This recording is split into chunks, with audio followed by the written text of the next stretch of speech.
हाय नमस्कार. मी पार्ट पहिल्यामध्ये जे control room असतं ना, कंट्रोल रूम ते कसं ऑपरेट करतात ते इथे दाखवतो तुम्हाला मी. आणि कुठल्या नंबरवरती फोन केल्यानंतर कशी ॲक्शन घेतली जाते तिथे डेमो दाखवलेलं आहे. चला आपण बघूया तो एक्झॅक्टली वर्क कसं करतं.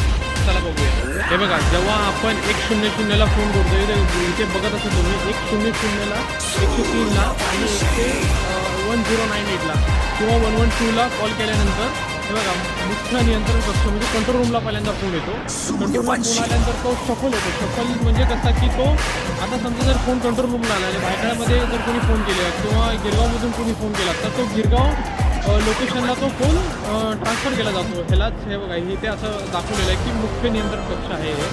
तर असं डेस्क असतात तसंच सेम ऑफिस असतं आणि तिथून तो कॉल नंतर शफल केला जातो त्याचा कंट्रोल रूमला. पहिल्यांदा फोन इथेच मेन येतो सेंटरला.